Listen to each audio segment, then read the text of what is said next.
For me, a marriage was not complete without a child. I was more keen on a baby than my husband. When she gave me my child in my hands, my son, for the first time, believe me, I just couldn't believe he's mine. I just couldn't.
Parsis are a community which have always been ahead of its time, a community which has flourished in all walks of life.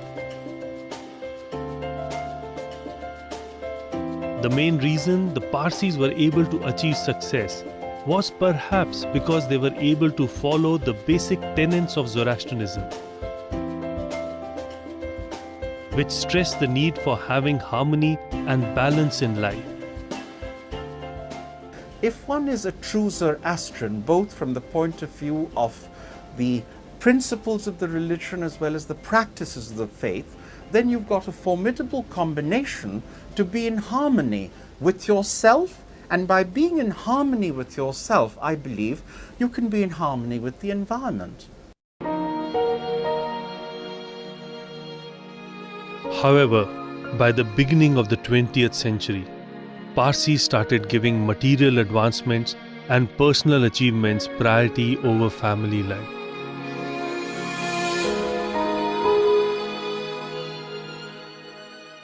From the middle of the 20th century, in 1948, let us say, which was the turning point, indicated that the community's population trends were not very healthy. Family norms were becoming smaller, values were changing. With higher education and professionalism came a certain change in family patterns. We realized it was the predicament of progress. We were dropping in numbers. We had become less than half our population. And the whole issue was, when we went into the field, we saw empty villages, homes without any people, or homes with only old people and no children. This was across Gujarat. The imbalance between personal happiness and material achievements is true of all modern life, but comes with a psychological cost on a community level and in personal life. family ties have to be there. Otherwise you are individual, and in the long run, loneliness is a big killer. So if it is a big family, loneliness will never come. If it is a very small family, then loneliness, and you have to then rely on your friends to avoid that loneliness.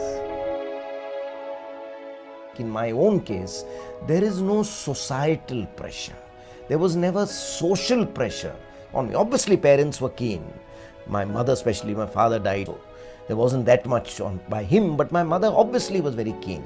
But otherwise, there was no societal pressure. Marriage, you have to think of that. You may have a career, but you have to think of marriage. I face none of that.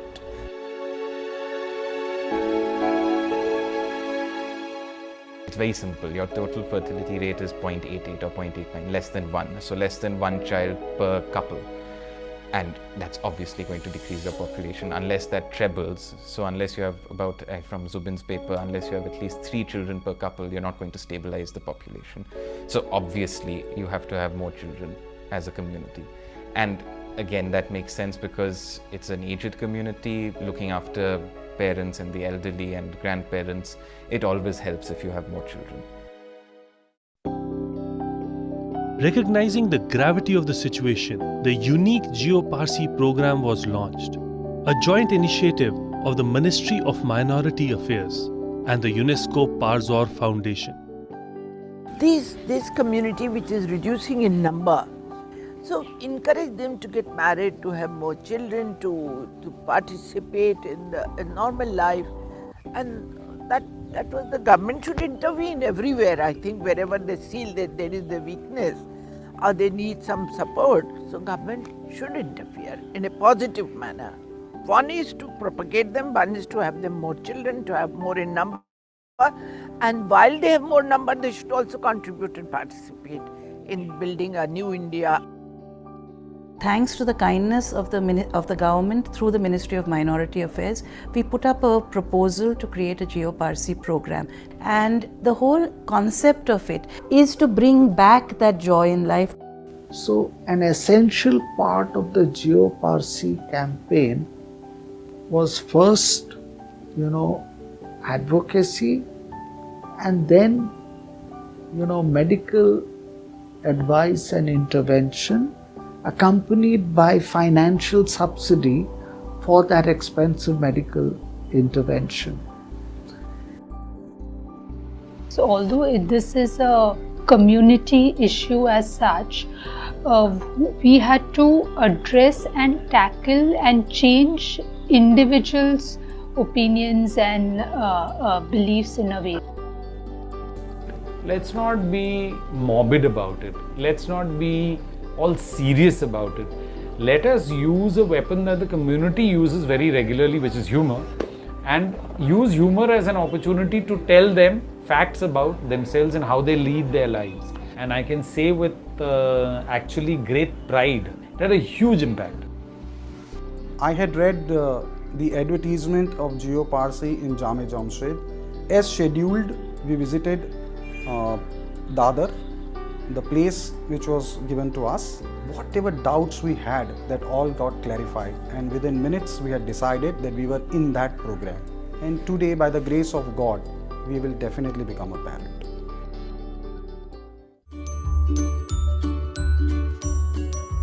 Jiyo Parsi has assisted individuals financially, medically, and psychologically. But one more issue that the community has been facing is the need for cohesiveness and more social interactions among the youth of the community. The biggest reason why it's difficult for me to find a Parsi bride is that I don't meet any Parsi women of my age because we are so spread out. And I think one of the things that needs to be addressed is start inculcating a system by which the Parsi children in a city meet up very regularly, not only for just religious instruction and cultural instruction, but as a social gathering. After identifying the problem, the community got together and launched various initiatives, which are doing their bit to promote interactions among the youth to change attitudes and recognize the rewards of family life. The results of these initiatives have already started to bear fruit, and most of the community is responding positively. I was an only child. My husband was an only child. So we grew up with a very lonely childhood. So we decided early on, at least we'll have 2 children. So we had 3. I have 3 children. The fourth one is is my pet, but she's as good as my child only. There's a lot of talk and debate going on about Parsis is a dying community and all. So I wanted to do contribution from my part of it. The beginning might be small, but it's definitely a step towards the right direction. વેલ મને ઘણી ખુશી થાય કે તમે 37 બચ્ચાઓ પેદા થયા તમે બળો પલો આગે પઢો ને ખૂબ કામ કરો ને દેશની તરક્કીમાં તમારા સાથ હશે તો મને લાગે કે બહુ સારું થશે ને અમારા પ્રાઇમ મિનિસ્ટર તો ગુજરાતી બોલે છે તો પ્રાઇમ મિનિસ્ટર બી ઘણો ખુશી થશે મને તો ઘણી ખુશી થાય. There is still a long road to be traveled for reviving the Parsi population, but it is a journey worth taking. And each step taken is a movement to recreate the balance and harmony required for a truly successful individual's life. A life which celebrates the joy of achievement with sharing and caring.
Good evening, everybody. Mahtab, can you hear me? Yes, I can. Good evening, everyone, and welcome to yet another Friday Forum. Without any further delay, let me introduce to you Adil Writer. Adil Writer is an architect who turned to ceramics as his medium of expression. Born and brought up in Dadar Parsi colony, Adil studied architecture at JJ in Bombay and later his master's at the University of Houston, Texas. In 1998, he reached Pondicherry for a short-term course in ceramics. 2 years later, he moved to Auroville, where he is a partner at Mandala Pottery, which specializes in producing functional ceramics and sculpture. Welcome, Adil. Hi. Our speaker for the evening, Arzan Khambatta. Arzan Khambatta is an architect by profession and a sculptor by choice. His first solo show, Scraps, opened to the public at the Jahangir Art Gallery in September 1993. Mostly busy with commissioned work, the first one being the Mughal outside the Jewel of India at the Nehru Center in 1989, and the latest being the 15-foot bronze bull called Zebu. Now Khambatta's works are found in corporate houses, hotels, and private collections around the world and range from 6 inches to 70 feet in height. The most prominent ones being the dolphins at Worli and the Vikrant Memorial. Currently 13 solo shows and over 150 group shows around the country and the globe. Arzan has embarked on a venture that is close to his heart, namely helping NGOs raise funds through his and other artists' work. A large part of his time he spends with imparting his craft and counseling children from all strata of society, be it the IB schools or the NGO children from slums, villages, and the streets of Bombay. An avid yoga practitioner, he solves large jigsaw designs, sets, photographs, does pen and inks works, and also unicycles. He is passionate about his work and takes up challenges which defy his own creativity. His favorite saying is, "The impossible just takes a little longer." Welcome both of y'all to the Friday. Thank you. Thank you. Thank you. So, hi everybody. Focus being on Arzan, who has been my landlord for a while at 8.5 building in Parsi Colony. That's where we kind of grew up, and first met probably before that when he used to also do work for us at Talati Pantaki for Ruby and myself. And in a way, I think all of us have been following his journey. And yesterday we were doing a demo of this, and I was telling him, I even remember a photograph in the midday of him with Amitabh Bachchan and that sculpture. So it's indelible. And thank you, Shahnaz Kama, for inviting me to do this. And I hand this over to Arzan. Hi. Hi. So like Adil says, we go a long way back. Not that long as you see in the photograph, but quite long, quite a long way back. So I was born and brought up in the Dadar Parsi colony, completely like my home, and sort of grew up there. So I knew the bylanes. I used to cycle there and everything. Of course, now the whole thing has changed. Now you can't even cycle without looking behind to see which bus is coming over to knock you down. But this was a time when everything was so nice and free, and we used to just run around there. There used to be a lot more greenery than what it is, but still, having said all that, it's one of the finest neighborhoods. That's my mom and dad there, and that's me. So basically, I think I was interested in art right from the beginning, and that my family saw through and through. I mean, there was very little interest in studies, and there was always a lot more drawings in my notebook, like you see there. These are all from actually my notebooks in school than the actual notes itself. So I used to love doing caricatures, doing black and whites, and I never used to be very fond of colors. As you can see, even now, the pen and inks that I do, and even my sculptures, they are devoid of color. They are more form-oriented. I think that's where the architecture bit also came in. I'm more for architecture, which sort of shows more form than decoration. So I think this principle started right from the beginning, where I would do stuff on notebooks, which I just love doing. I would never write down notes which were given by the teacher, but would always keep on doing this. I remember coming from a museum once and I was drawing sketches of weapons, and my teacher thought that I was of a very violent nature, but I was only trying to sort of pour out what I'd seen in a museum.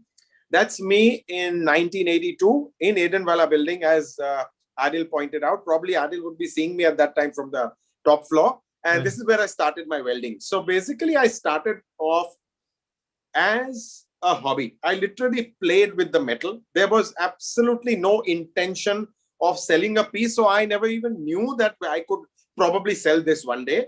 It was just collecting scrap, studying the interesting pieces that were there, making stories from them, and then just joining them.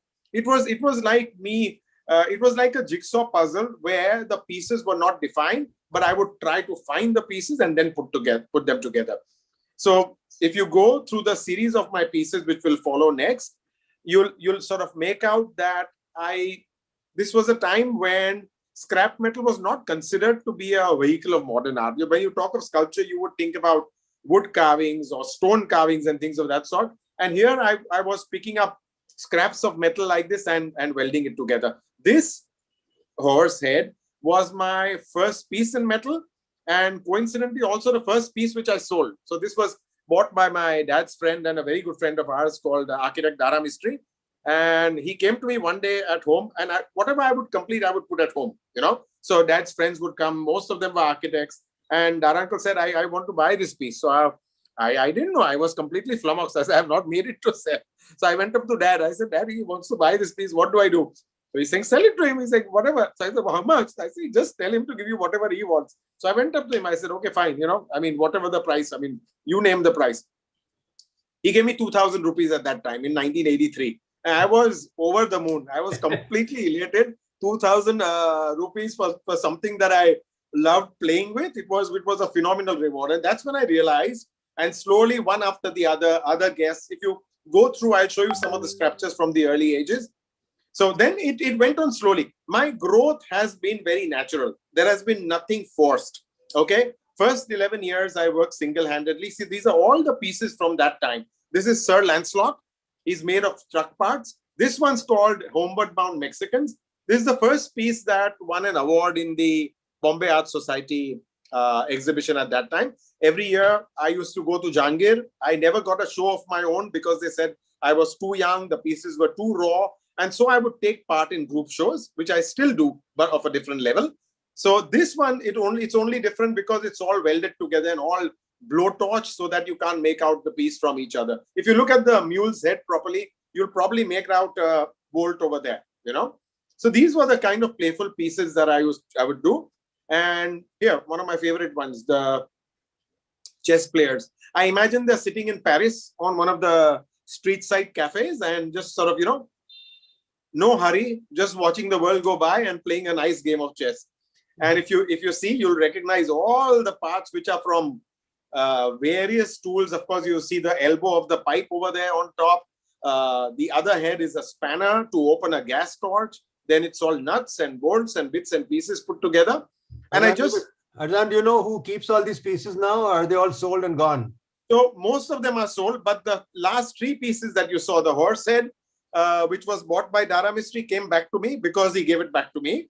The last two, which you saw, the Mexicans and this, are still with Dad at his house. He doesn't want to part with them. So of course, it's his pride and joy. These are my early pieces. So I'm very happy that they're in his house, So this one is, of course, different. Like I said, and even Adil knows, I love to experiment. I still experiment. It's not that once you've come up with a metal and you know what it can do, that you stop going forward. You have to keep on trying. And this is where I use the gas torch to actually carve the metal instead of welding pieces on like in the other pieces, So this is a Masai head, and all the rough cuts that you see are the gas torch cuts. The gas torch, which is like 1800 degrees, you stand there and you slowly shave off the metal like you would do in wood. It weighs a ton. It's a Masai head. It absolutely weighs a ton, Next one. So this is 86. This is 1986, I remember. This was the time when the winter fair used to happen in the colony. If any one of you all were around them. Some of the finest fun times we used to have in the colony. Right. And Mrs. Jessia had come to me that time and said, if you have any sculptures, put them there, display them. And I was doing these life-size punks from London and all these weird hairs and stuff like that. And I had about 6 of them, so I displayed them over there. So it was good to see the people's reaction and how to sort of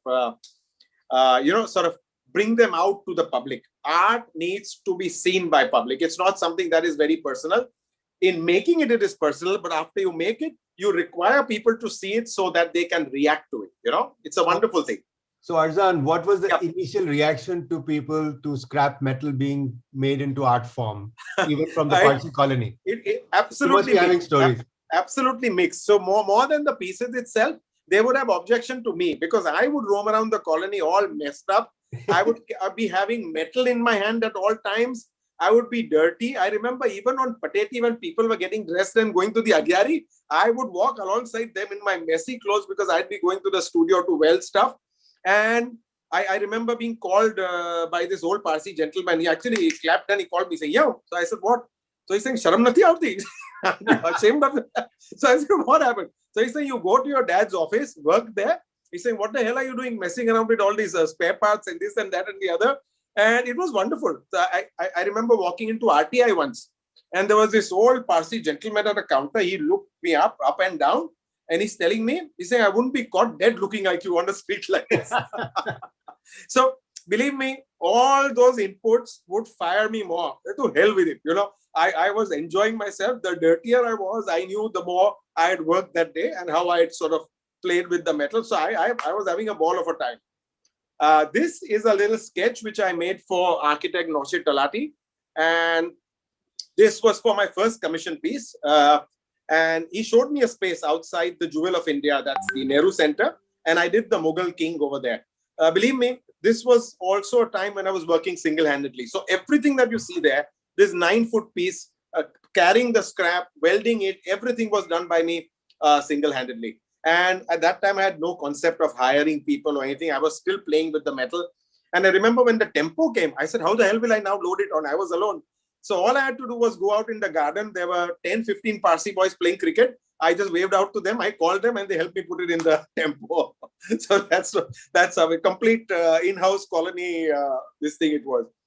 This is the rhino. Then see, after one commission project, since Naushad Talati had given me that work, other architects saw it and then the other work started pouring in. So this was the rhino for Seat tires, way back again in about, let's say 87, 88 or so.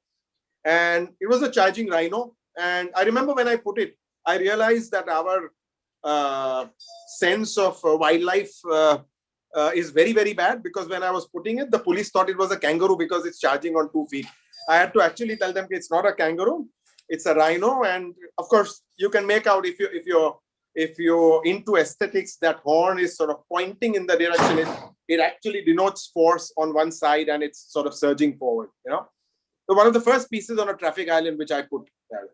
So having done this, Adil knows, like my dad and mom said, nothing doing. You just can't keep on welding day in and day out. You have to have a degree.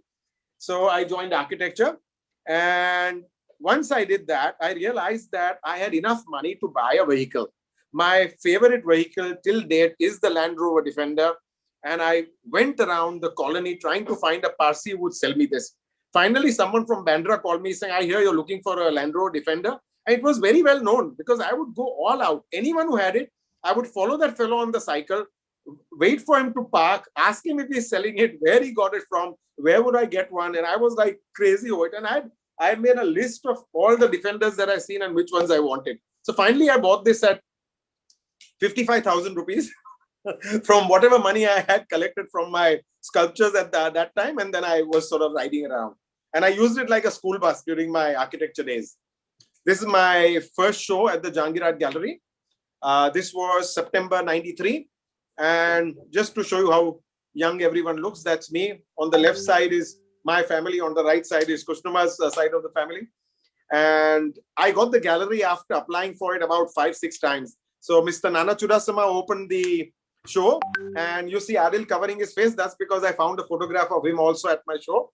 That's him there in the brown shirt. Not the bald one at the back, the one in the front. Thank you. So it was good fun. And to me, that show, Adil, just to give you an idea, it was so phenomenal because when I see the opening photographs then, and if I see my opening of a photo of a show now, there is so much difference. This was a colony affair. It was like doing a mini Gambaraj gallery because that's all I knew. Because the dad's friends, mom's friends, your friends. So it was like a small mini Parsi gathering over there. Right. Next one. Lovely. I remember the show. Okay. So this one, of course, is one of the pieces that I love doing. These are the dolphins.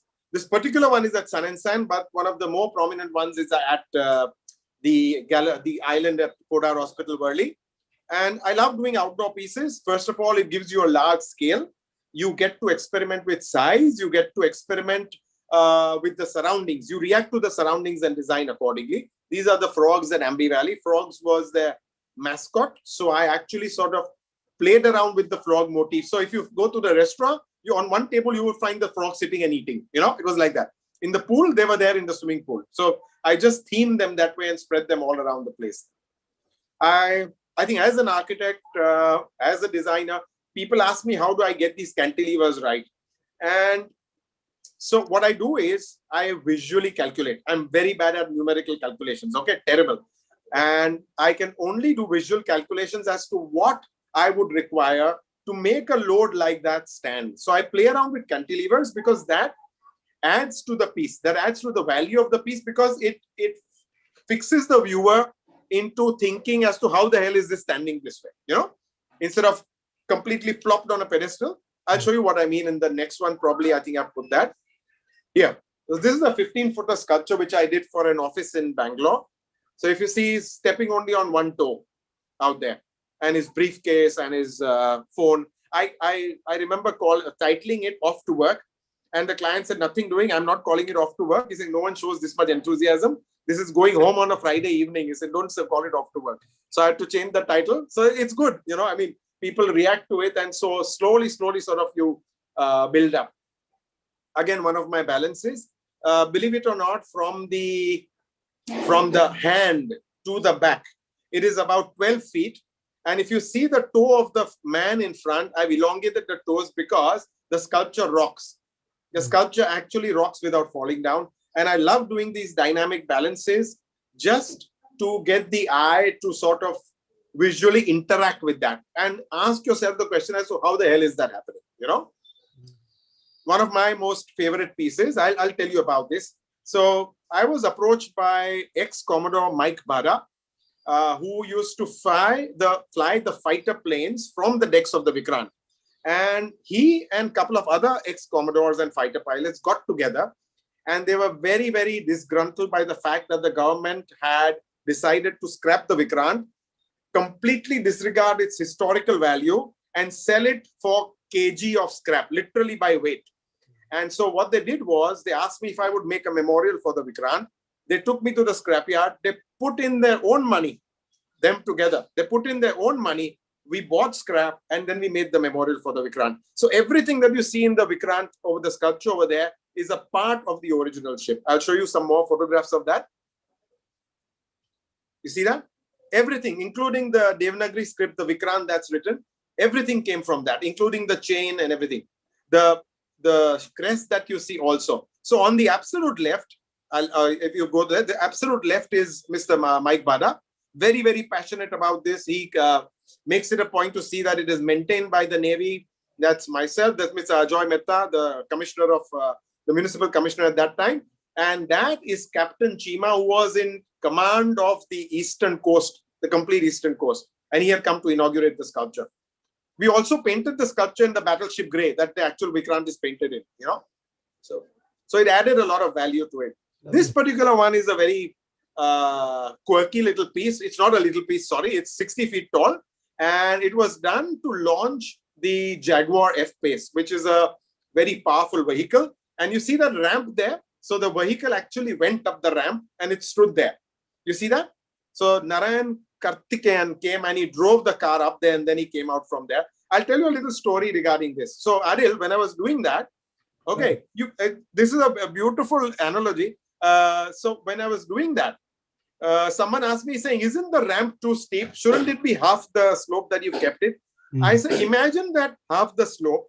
Imagine this F-pace car that is so powerful crawling up that half slope and just standing there. It would look like a mouse which is crawling up, you know. It required to struggle to get up that slope. You know, it required to struggle to get up to that slope. And after I made it, I realized that I had seen a similar movie where something like that was launched off a platform. And the first thing that came to my mind was The Lion King. If you remember when the little cub was born, when they took him up and then they sort of showed him to the world, you know. Right. So that's what. So that imagery came to my mind, and I didn't even think about it when I was making it. But what I'm trying to point out is every little angle, every little curve, everything that you do plays a major role in the final effect of the sculpture. Here I am messing around with the bull. This is my latest piece, which is out on the traffic island. And this is the clay version, of course. And if you see the mesh inside, so first I do a metal skeleton and all the clay is being dabbed on top. And if you go to the next one, this is the complete version in fiber.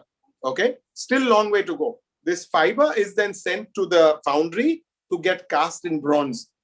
This one weighs about close to a ton. It's about 850, 875 kgs. And if you can play the movie, it turns around completely, so you'll get an idea.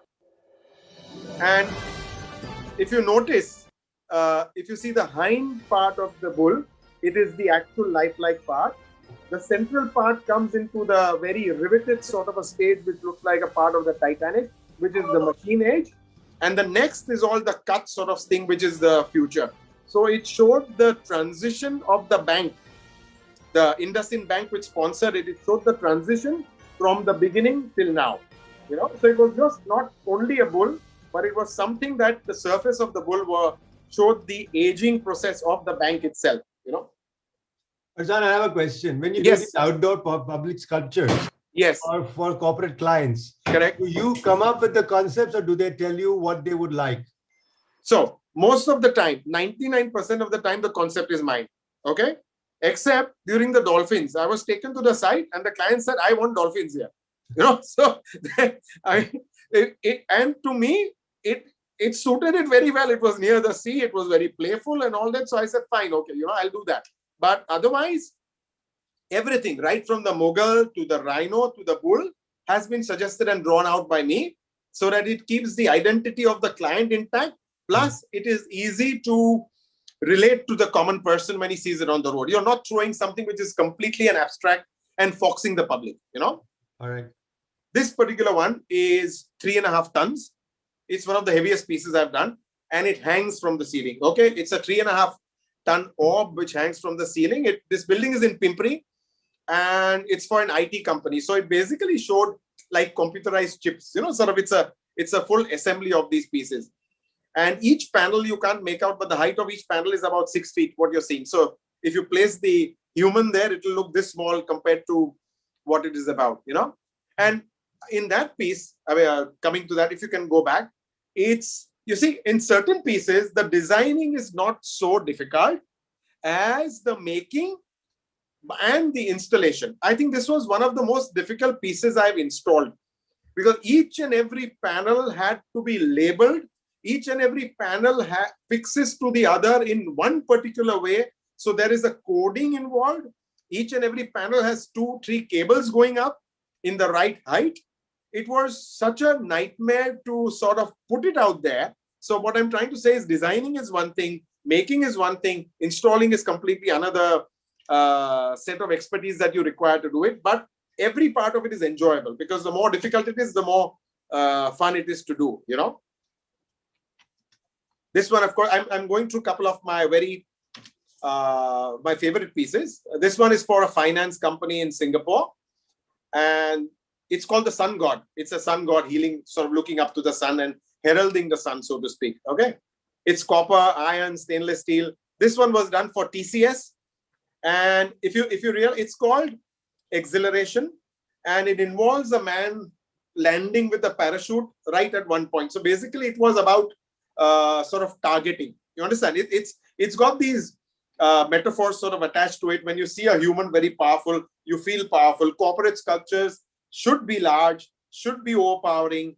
Pieces in residences should be slightly small, so they look a little cute. They sort of go with the house. So that way, with practice, with sort of doing so many pieces, you realize the kind of materials and everything that come up. Oh, that's a Freddie Mercury which I've done, and this is in London when I had a show in London in 2007, and he's a wood and copper Freddie Mercury, and I thought that would be apt for the UK show because he was sort of spent most of his life over there.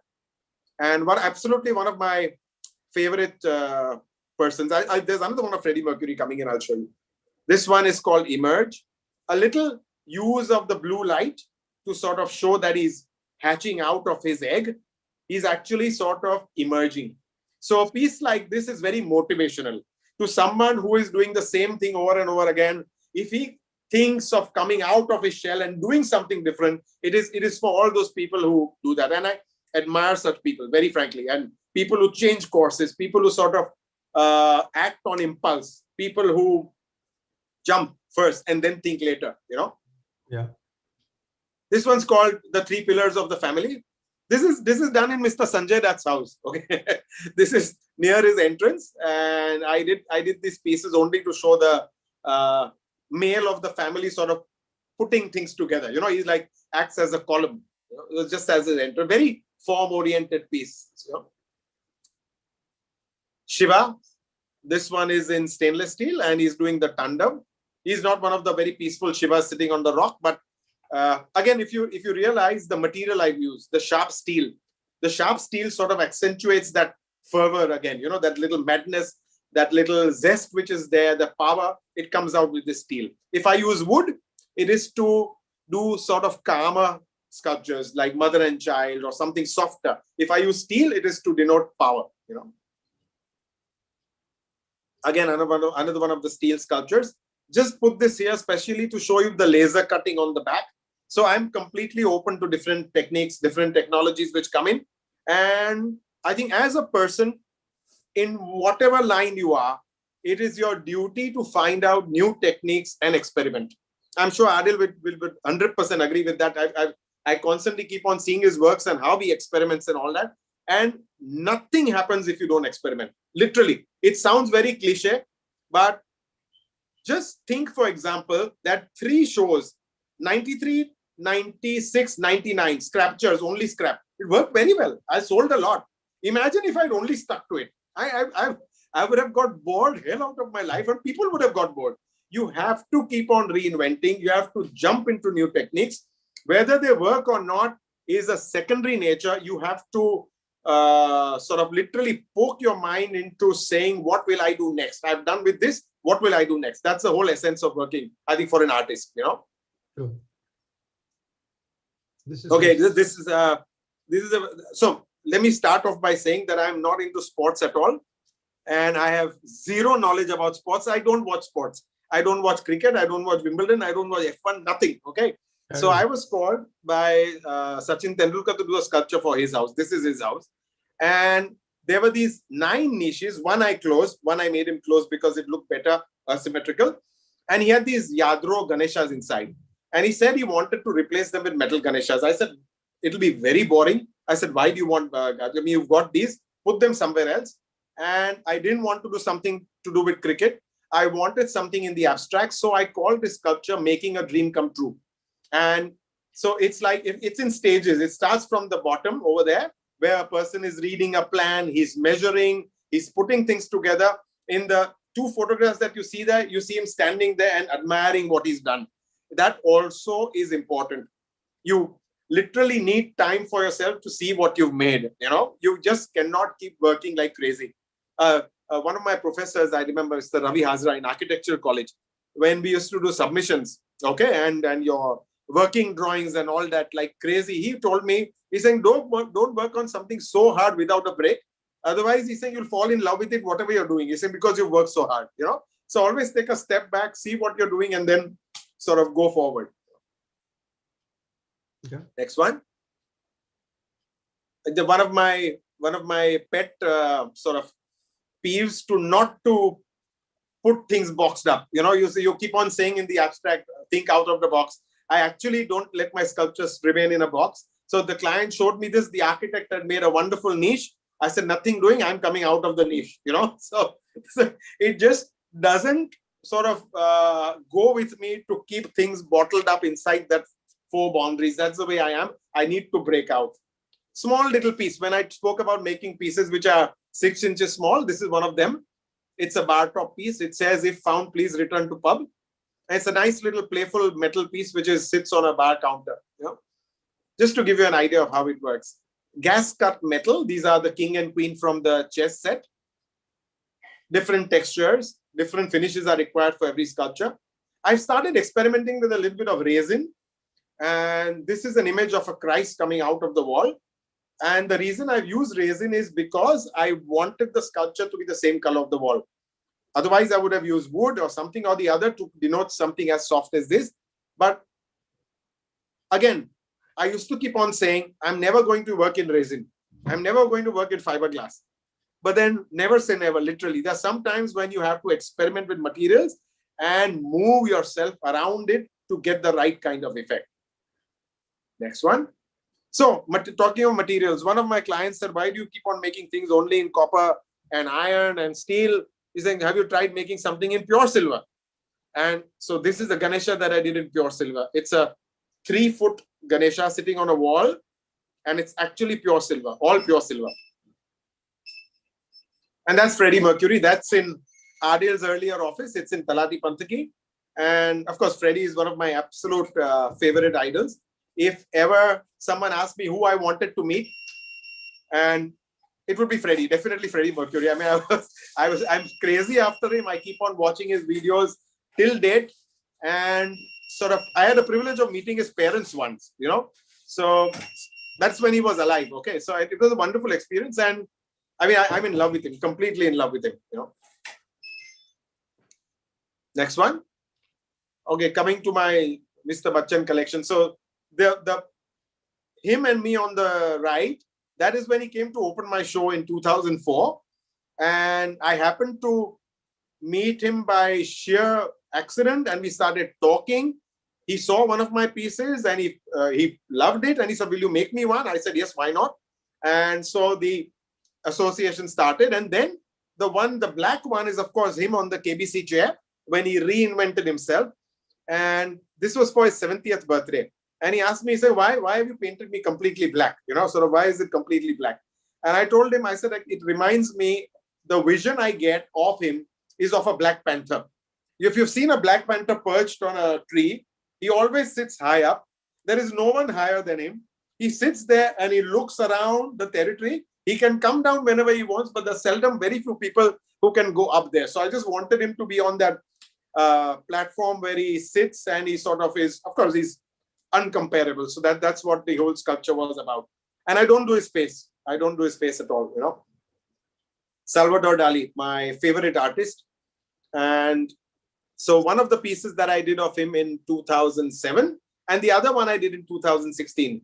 So I play around a lot with words. So when we started getting the photographs together, Adil told me specifically, put your images which have the play of words. So this was one of them. It was called Salvador. It's an old Venetian door, which I took, and I took excerpts from his works, and I put them on the door itself, So I call it Salvador. And my favorite artist, that's Shankar Mahadevan at the show. And I just happened to do one piece for him, which I have also put in the slides later. I will show you. And just coincidentally, I do a lot of pen and ink online classes. He joins them right now. And he also paints a lot. A phenomenal artist, phenomenal all-round artist. And I mean, besides his music, he paints too. Coming to a very large part of my life is what I do with children. I teach children a lot. So on the left is the Tata Cancer kids at the Tata Memorial. And sometimes they have to come in the morning and leave in the night. They are there all along. So some NGOs, they invited me and said, why don't you do a workshop for them while they are waiting for their turn to come? And they loved it so much. Whoever had their turns inside, they came out and started making stuff with me, So it was a wonderful experience. And the thing is, the kind of feedback you get from them. Each and every one of them has a life-threatening disease. but they don't give a damn, believe me. They literally don't give a damn. They are as happy as anything. And I mean, hats off to their courage and everything to come out, and they interact with you without even letting you know what they're going through. Some of them are so tired, some of them are weak, nothing. As happy as hell and creating. So creation, believe it or not, I would say is one of the finest forms of meditation. When you create something, you come into a different realm. I always believe that. And it takes you away from the daily grind, what you think of, your negative thoughts. Creative process is a phenomenal meditative tool, I would say. On the right is Kalagora. Again, Nargish Dutt Foundation took me to a school in Palghar. I was just telling a couple of people yesterday, the happiest set of children I've ever seen. I interact with children from our IB schools, from our ICSE schools, from NGOs, from slum children. This particular school, hats off to them. I've never seen happier looking children ever in my life. Playing and laughing and and the economical backgrounds are zilch compared to us. Literally, they literally live day to day by selling whatever they sort of make on their farms. These are farmers' kids. And I'm not talking of big farmers. These are small sort of plot farmers and happy as hell. And I'll show you what I did with them. So if you go on the next page. So they made these paper Ganeshas that day. In one day, they made all these paper Ganeshas. And we wanted to raise money for them. So I took the paper Ganeshas to the studio. So on the left, you see what I did. I took metal. I exactly crafted the same Ganeshas in metal for them, so that then they could do a show and sort of, put it together. Next one. Okay, one more workshop. Happy children. It's wonderful to see them, how they create and what they do. Each one has a mind of their own, and they sort of, once they start working, they are in a complete zone of their own. Some of them are very over smart, but it's good. It's worth it. A sculpture I did for the Dubai Municipal Corporation. This is called, it's the bust of Sheikh Zayed. And this was during the year of Zayed. They called it the year of Zayed.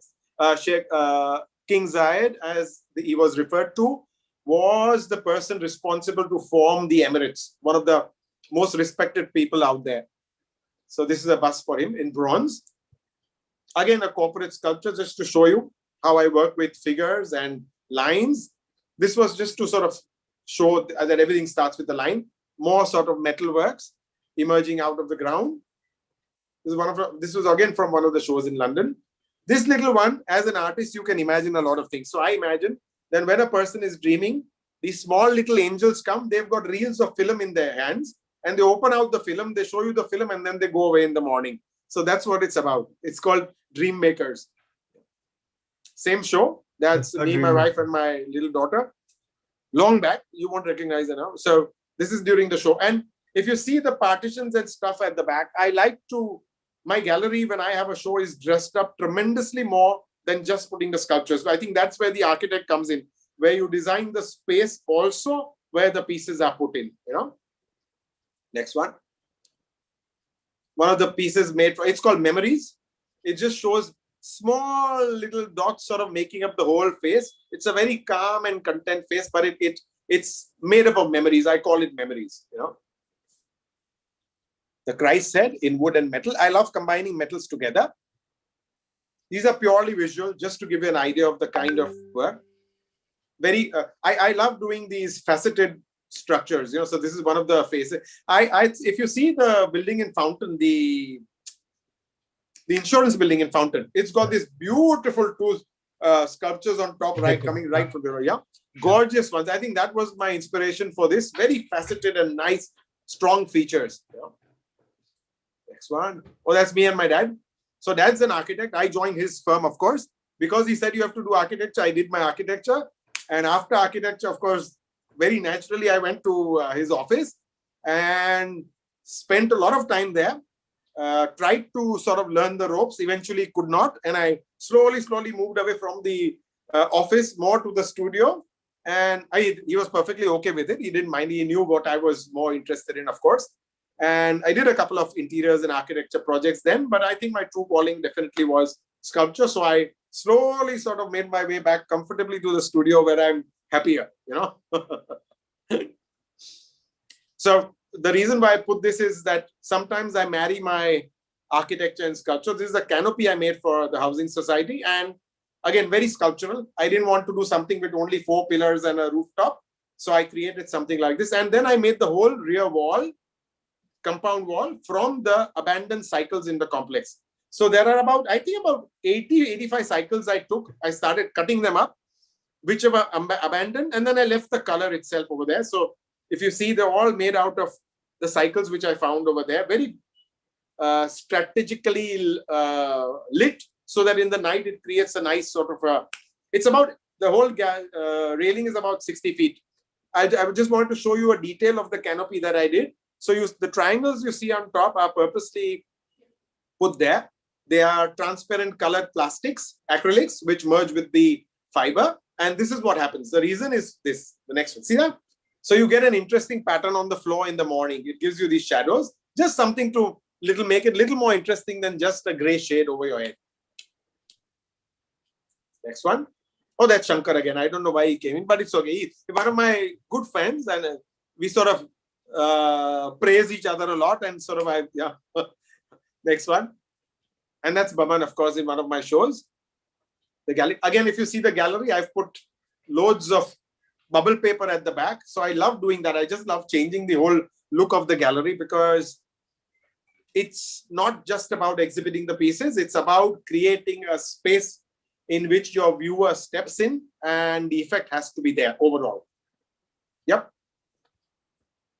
The Gibson Guitar Factory gave us guitars, some artists, and they said, do your thing over it. So we painted them, you know. So this was one of them. Couple of other artists, I was just saying that they cut up the stem, they removed the strings. Gibson Guitars was very, very angry with that. They didn't want the artist to completely ruin the guitars. So they were very happy with me, because I didn't do anything except paint the body of the guitar. You know. Next one. Oh, this is again one of my shows. This is the second one in '96. Next one. That's my family at one of the gatherings. So Parsi, absolutely Babaji's to the core. Okay, so don't worry about that. I mean, the work might be different, but you know. So just to give you an idea, I don't stay in the colony any longer. I stay a little away from the colony, and I keep saying that, you know, the cliche that you can take the boy out of the colony, but you can't take the colony out of the boy. So that remains very true for me. Next one, please. Again, on one of the holidays, I love traveling in India. In India, if I'm traveling, I love traveling by car. And this is just one of the holidays where I went with dad and my younger sister and my husband and the dog, and sort of just to see the kind of monuments we have. It's, I mean, completely off topic, but the amount of wealth we have got in our country to see, it is amazing. It'll put any other country to shame. It's just that I hope that we would project it in a better way. It is phenomenal. Something like the Kailasha temple at Ellora, or all the rock cut temples in Hampi. I mean, it's mind-boggling what we did at one time. Why didn't we sort of continue with it? You know, where did we sort of lose that thread? And suddenly we started aping the West all over again, you know. But we had some of the most finest things to do. So some shows are a lot about fun. The Triptych was a photography show. I do a lot of photography. So three of us got together. Ritam Banerjee on the absolute right, myself, Sona Badur on the absolute that side. All three, or two of us, Sona and myself, amateur photographers. Ritam is a professional photographer. And right in the center is Tarana Kubchandani of Gallery Art and Soul, who I do a lot of charity events with. And we opened a show of photographs at Gallery Art and Soul. We had live music over there. You won't believe it. This was after a long time after one of my sculpture shows. Not kidding, but there was a traffic jam. There actually was a traffic jam. The gallery is in a building, and the residents complained that they didn't get space to get their own cars up, and they were stuck in line for half an hour. I was so happy. There was such a big crowd, and it was absolute fun, you know. And for what? Just to give you an idea, photographs, correct? Photographs don't sell so much, but I mean, no one was bothered. We all did it to show what we had to do and to enjoy ourselves and to show the city of Mumbai what other people can do with different forms of art. That's it, you know. as I spoke to you about, Gallery Art and Soul. Pink Philly. We did the Pink Philly show. So I made the sculptures in resin, and then you see these different renditions. These are done by different artists from all over India, some from abroad, and they all came together in one place and were sold for the charity. The next one. So this is the Pink Philly charity for breast cancer. They do some excellent work, and we did 115 or 125 horses. 115 to 125 horses, all done by different artists, and looks wonderful when it all comes together like that. Next one.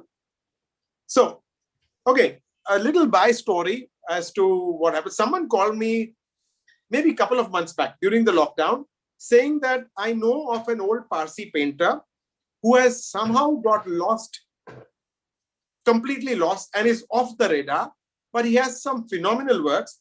I said, how many works? He's got 50, 60 works. This old gentleman called Mr. Jijina, Mr. Naval Jijina, and his wife. Naval Jijina was a contemporary with Raza, with Hussain, with all the big names. And I saw the works. Someone sent me photographs, and I was so impressed by the abstracts. One go-to person to call, and that was Tarana Kupchandani, again of Gallery Art and Soul. She saw the works. She sent a person to his place, spoke to him, saw how genuine he was, saw how mature the works he was, and we actually had a show where we invited people to come and see his works and all that. So it was such a wonderful thing for him to have come out of the closet after such a long time and shown his works. I just hope that many more people see it. The gallery is definitely working on it to spread his message across. 90-plus-year-old artist and full of life, still full of life. And it was wonderful to have come across him and for Tarana to have sort of suddenly, taken up that cause and promoted in that way, So I did my own little fundraiser for the Jai Vakil School. Jai Vakil School is a small little school situated on a beautiful campus in Sivri, deals with special children from all stratas of life. And what I did was I made a sculpture again, of a little Baba. I called it a little Baba. And then we started off with a goal of 25 artists and 25 works. The response was so much, we went from 25 to 50 to 75 to over 100 works. I'm sorry, this is a faint photograph, but if you squint a little, you'll find it's in focus. And we did about 110 Babas like this. And believe it or not a single one of them was left behind. Each and every piece sold. And these were all worked upon by the biggest of the artists in India. Indian artists who are staying abroad. The piece was actually sent abroad and then couriered back. And we managed to sell and collect a good amount of sum for the school, Next one. There it is. United for a Change. And if you see, now you can see all the Babas there. Beautifully colored in all the brightest regalia. And the best thing was that it was done for charity. It was done for a wonderful cause, and I just to see them together was a absolute high for me. Next one. So some art is not only for commercial purposes. To me, it never started as a commercial purpose, and I think that's wonderful because your key thing to be able to create as an artist, I'm sure Adil will agree with that, is to experiment fearlessly. Every student who comes to me, I say these two words: experiment fearlessly, and you'll know. This is me carving, believe it or not, it's chocolate. It's a large block of chocolate which I carved for an event, again a charity event, and I made a Masai head. And I took my regular wood carving chisels and all that, only to realize that chocolate behaves in a slightly different way than wood. The best part is you can eat some of the shavings. It's perfectly okay. So this is what I did for Shankar. It's a small little movie. I did this Buddha for him, and it's suspense. It's like a wind chime. So the figure parts are in bronze. The rest of it is in copper. And each and every piece is suspended separately. And it just moves lightly in the wind, Completely suspended. I just wanted, a lot of people do the Buddhas. I've done 2 or 3 Buddhas in my career so far. I'm doing one more now. But I try and see that each one is different from the other. And to me, of course, the main thing is the expression. Like I mean, all of you know, when you go to some place like Bangkok or Bali, you'll find them in thousands on the road. But to get one with the right expression is the key, and when you find that, stick to it. This is about 9 feet tall. You can't make out, but it's about 9 feet tall. So again, one of the very playful sculptures. This was done for MTV. It's made out of old discarded plastic. It is 12 feet tall. And it stood at Carter Road for about a week or so during Dasera. The Dasera that we had before the lockdown, when we used to roam around freely and breathe air without masks. So this is it. This is the Ravana. I had a lot of fun doing this. So sometimes you do works literally because you enjoy doing it. Of course, you enjoy every work. But when someone gives you material like this, you go into another zone, And now coming to this is on Adil's request. Okay, so these are my sculptures which have the punny titles. And the Pante series. So I call this Julius Caesar because I've used a large scissor. This one is called Moving Ahead. I love people working. I show a lot of people working, and that's what I did. Suit yourself. You should be able to guess the titles. Okay, this one is called No News is Good News. This comes from the fact that I stopped reading a newspaper, I think about 5 years back. I refused to touch a newspaper and start my day off with bad news.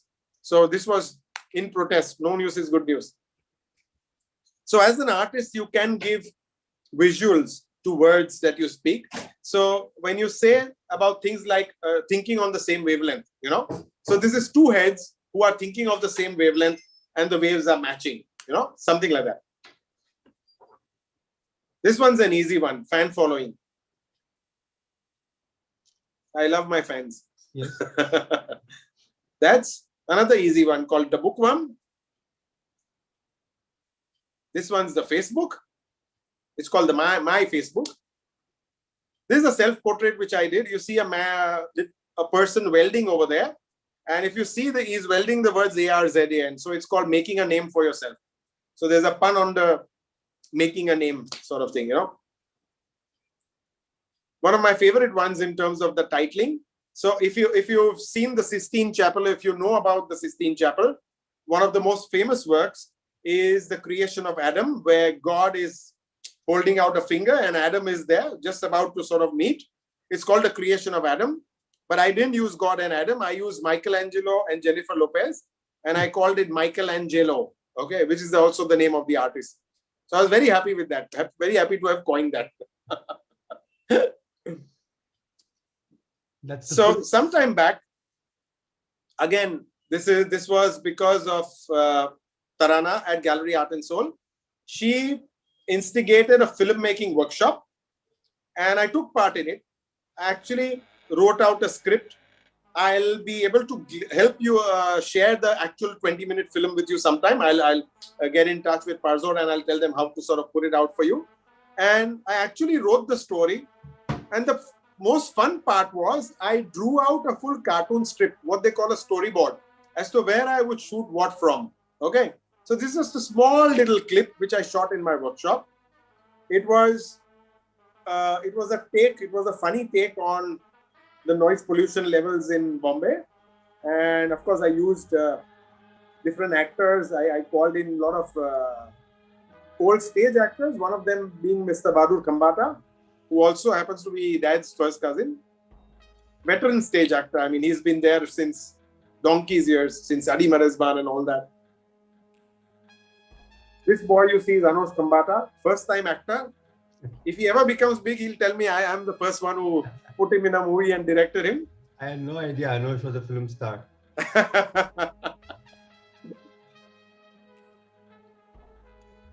So it was good fun writing the whole story, scripting it, and it's hilarious because when you're shooting it, you have these funny scenes in mind, correct? And when they turn out the way they are, your camera moves because you're laughing away. That's Mr. Adil Khambatta. He was supposed to be one of those crazy scientists. I called him Pirotsa Mantesa Saklatwala. I had named him. And he's in this crazy sort of science lab, which happened to be my studio. Couldn't find a better place to shoot it in. I'll be able to share the full film with you one of these days. So this is the only movie you've made? This is the only movie I've made. Yeah. It can take over your life. Be careful. I keep on doing these pen and inks, and this is just one of them. I love drawing out 3D stuff, and completely unplanned. I start on one side, develop. No pencils used, just directly with the pen. And these are some more of them. So this is what I'm teaching currently online to a lot of groups. I've got 3 curriculums going on right now. In fact, I finished one in the morning. So this is just something that I do besides my sculpture. Lots of things I do besides my sculpture, because this was illustrations which I did for the Jai Vakil school during the lockdown. When the school shut down, they needed to show their parents of the special kids as to what to do with the children during the lockdown, because that was very important to them. So they made these into YouTube instructional videos and they sent it to the parents. Nowadays, everyone's connected on the net. So that was easier for them to deal with. So it shows different parts of a child's life and what they were supposed to do, along with a commentary in Hindi that went on. So I did about 580 of these illustrations for them. Excellent. A large part of my time goes in learning yoga. I've been sort of under Zubin Zartoshti Manesh, who you see on the screen there, since past 22 years now. Since past 22 years, I've been under him. This is one of the camps in Panchgani. And if you notice the photographs, the black and white, that's what I do as well. So I carry my camera, and in between, while he's teaching or while everyone is not in the pose, I go around and I take some photographs of him as well. So it's my way of documenting sort of all that he does. It gives me tremendous peace of mind. This is my jigsaws. I do large jigsaws, okay? This one is 8,000 pieces, complete. It's completed. The one I'm doing now is 18,000 pieces. I had to fold it away, wrap it up, put it away, because then no client would step into my studio because there was no space. 18,000 is huge, and it occupied my full cabin. So I said, no way. I have to think of my clients, and so I packed it off for the moment. It's good fun. It's good fun to do all that. I love cycling, so this is just from one of my trips. And just to show how I related my cycle to a sculpture that I did for a friend, one person who I keep cycling with regularly. These are all my pastimes. And this one is a photograph of what every viewer would look like if I kept on continuing ahead. So this is my last slide. I stop here. Thank you. Thank you, Arzan. Thank you. That was quite a journey. We are open to questions, guys. If somebody wants to ask something specific to Arzan, please send us messages. There's a little ticker below that you can add messages to.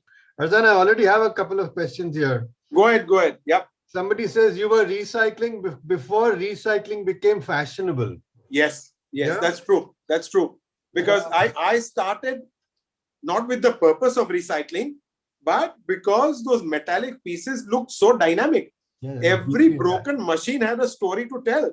Right. And the thing is, see, there are two kinds of things. One was to recognize what those parts are and to use that form in the sculpture and not make a framework and put whatever you had inside. So I hated that. You see, nowadays, a lot of people doing it. Sorry to say, but a lot of people who make a framework, okay, out of just wires, and then they collect scrap and just weld it on the other. To me, that is not scrap metal sculpture, because I need to get the design from the piece itself. So for example, if you see, there's one little piece I've got, which is 2 people on a park bench reading. Both those people are clamps from a chemistry lab, which hold the vertical and the horizontal. I removed that and it looked like a person reading. I didn't need to add anything more. So that makes sense to me. That is what I would call scrap metal sculpture, not just putting things together, So yes, I started way back. Yeah. So is there a material of choice, a medium of choice? Because now you're not doing as much scrap metal as you're doing with other things. Yeah. And do clients kind of come to you for something specific like that? Yes, there are some clients who say they would like a sculpture in copper, or some say they want a wood carved sculpture. But most of the time, I would see the space and tell them what material would go best over there. And usually they would listen to me. usually they would listen to me. So, but till today, I think if I have to do something very spontaneous, I would pick up iron.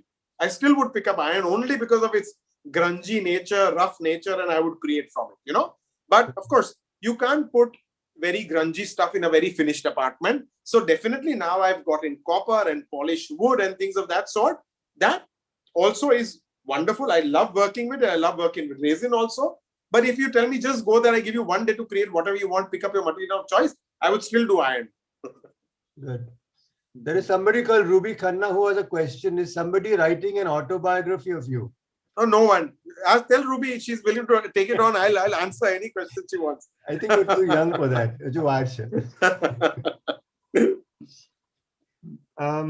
So during the lockdown, was there anything specific that changed or clicked about what you do and how you do it? Yeah. So number one, a lot of trauma and things change in artists' minds. I've been talking to a lot of creative people, and I find that creative people did a lot more in the lockdown than what they normally do. Coming to it, I mean, my studio was shut. I couldn't work on my sculptures. Okay. But I started expanding on my pen and inks. And then I went on to do something which I used to do at the studio, which was teaching youngsters. And then I started doing online classes with my pen and inks. And that grew. That's when I realized that that was a wonderful outlet for me to interact with the public, to be able to sort of connect to them. And then I started learning my unicycle, which I wanted to do since ages.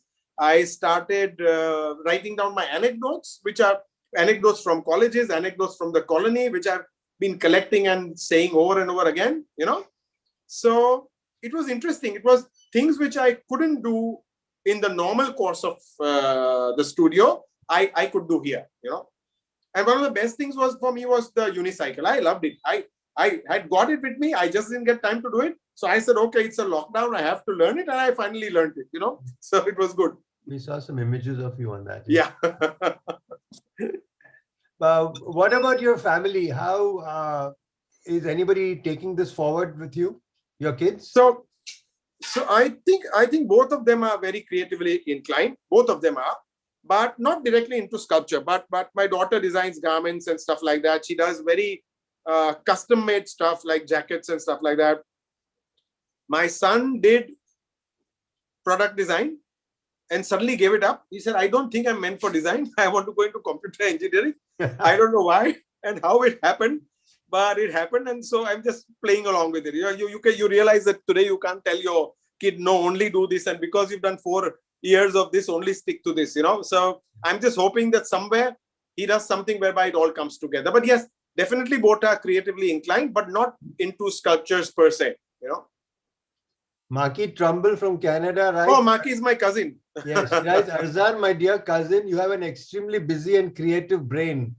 Hope it rests each night. Yeah, me too. Okay, any more questions coming in, guys? Arzan, do you have anything else to say, to add? Nothing much. No. The only thing I wanted, people ask me, what is your message to youngsters? Okay, yes, exactly. To young artists or to anyone. Right. And basically, I say, like I told you, experiment fearlessly. Forget you're an artist. I'm not only talking of art. Right. But do things which are not done. Sort of do not, under the pretext and the guise of being practical, completely ruin what you have in there. Even if you have a germ of an idea, act on it and work on it. Whether it works or not is secondary, but if you don't try it out, nothing will happen. So that I find a lot of youngsters don't dare enough to sort of start things on their own. I would love it if people sort of jump into things and take things on hands-on and sort of create, not art, anything. I mean, it could be a scientist, it could be an idea for a financial thing or whatever, completely that way. Yeah. Yes, sounds good.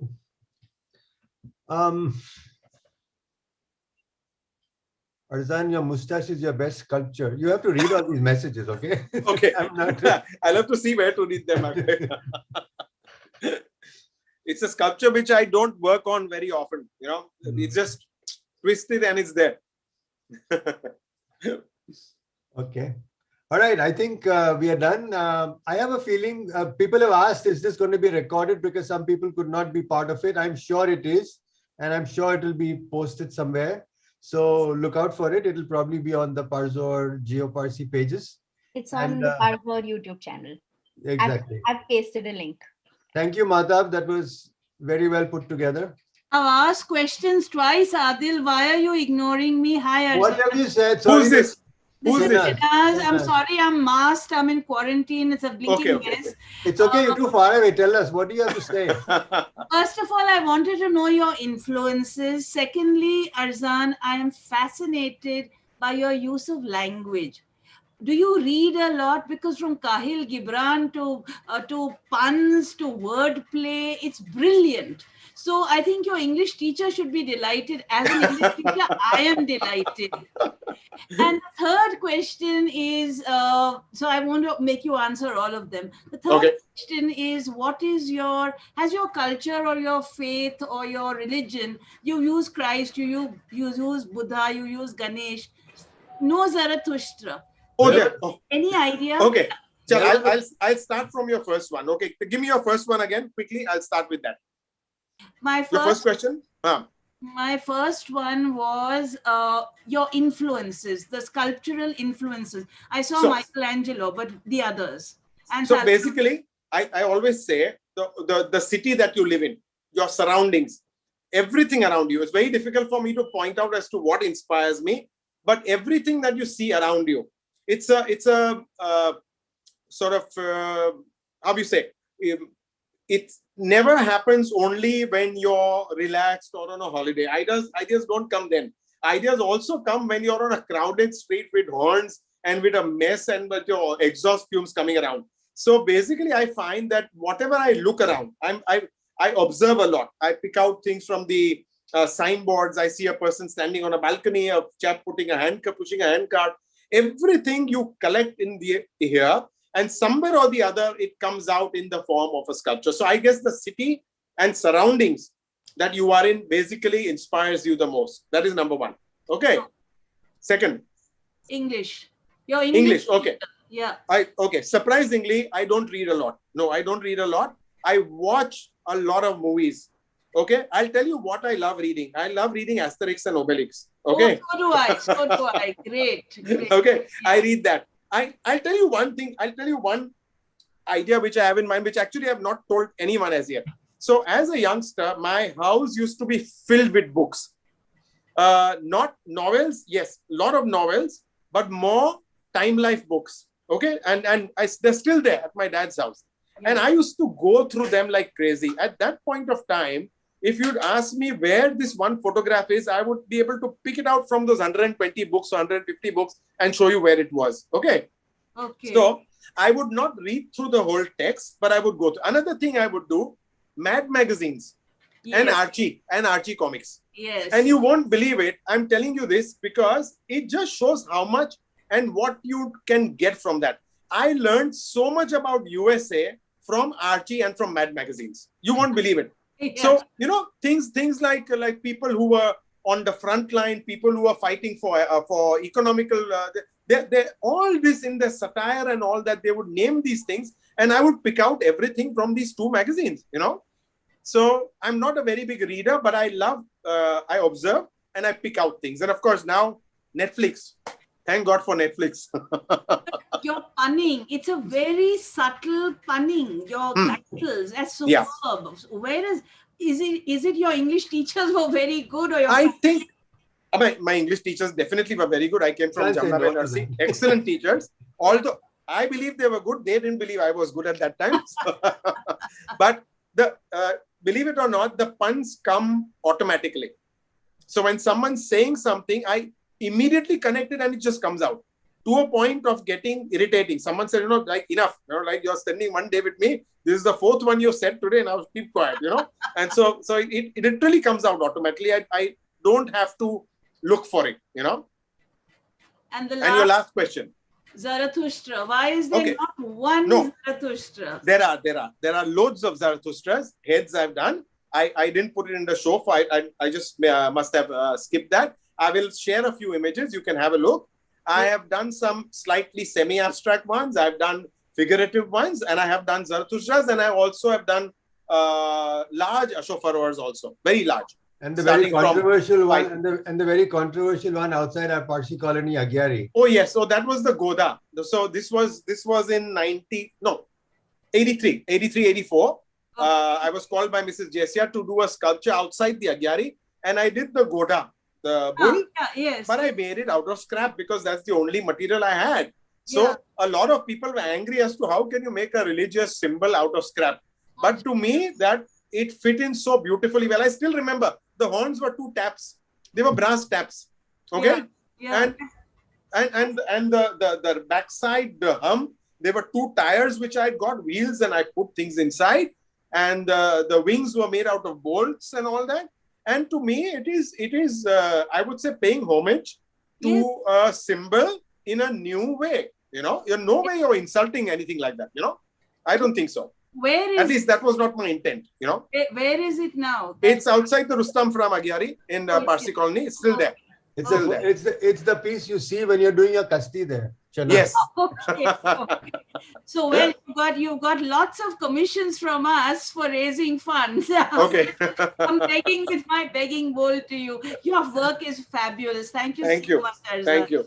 Thank you. Thank you, Adil. You've been very naughty for not reading my questions, which is why I interrupted. I swore I wouldn't, but I really had to ask these questions. No, of course. Please. It's very hard to concentrate on what Arzan is saying, and then the messages keep coming, you know. Okay. But Adil and Arzan, both of you have this very peculiar sense of humor and punning and teasing and laughter. Is that your Parsi colony upbringing, or is it? It's genetic, I think. You don't have. I think so. It's genetic. Yes. I don't think you have a choice in that. No. Believe me, everyone in the colony is not like this. Now you'll have more problems about Godas. Thank you. Delightful. Thank you. Delightful. Thank you, everyone. It was lovely. Thank you, Arzan. And someone saying, can you consider making it? I just read something. Oh, sorry, it's just I don't know what. Making what? Can you consider making it? There are so many questions here. Okay. How to probably something about your mustache. Okay. All right. Thank you all. Saying good night, and some more of this later for some other day. Thank you. Sure. Thanks, Adil. There's one more question, please. This is an important question about the Vikrant. How big is the Vikrant sculpture? The Vikrant is about 12 feet long and about 8 feet tall. 6 feet tall. About 6 feet tall. Thank we you. would have loved to make it bigger, but that was the only scrap that we could get, and hence the size was a little limited, you know. But there, I think it's not the size, but more the thought behind it. And like Commodore Bada says, that you know, it's the memory is alive. That is what is important, you know. Yeah. So we were able to take scraps and remnants from that and put it in place, you know. Sorry, one more question. My close friend is looking for a sculpture of Mushkil Asan, Behram, Yazid. Please advise. Okay. let me start. Yeah, you can contact me. We will definitely work on it. Let me have a look at it. Sure. There's inspiration everywhere. You can get in touch with me. Not a problem. Anytime. Facebook or Instagram. I am on Instagram as Arzan Khambatta and also on Instagram as Arzan Studio. So you can please call me, connect anytime. Okay. On Facebook, on WhatsApp also. Not a problem. There's a message coming here. Why has Arzan not worked in clay with you? Acha, would you believe I'm actually saying this? So of course, yesterday night I was thinking of two things. One was preparing for my morning class, which I take very seriously. I took a class today morning with 30 students online. So I was thinking about that. And the second thing I was thinking about, actually, and you won't believe it, is going to Pondicherry and working there. Because I said the lockdown is there and I love driving throughout India. I said, it's in the back of my mind to actually go there and do something. So very good. You read my mind. Good. Please come. Most welcome. I like to do these collaborations. Oh, it's wonderful to collaborate. Yes. Yeah. Yeah, Ketan, you can definitely contact me. Please contact anytime. Not a problem. Okay. Shanaz, I leave it to you to close the session. I don't know how to do these things. You know very well, Adil. No. I've never done this. The first time I'm doing this. This is the reason I kept my mouth shut, because then Adil will dump everything on me. God bless him. I tease him silly and he teases me silly. Thank you, Adil. Thank you, Arzan. It's been fabulous. I apologize for not having been able to speak to you, but there's massive COVID going around, so it's a bit of a problem just now. Thank you very much, and it's been a fabulous program. Thanks to both of you. God bless. Thank you.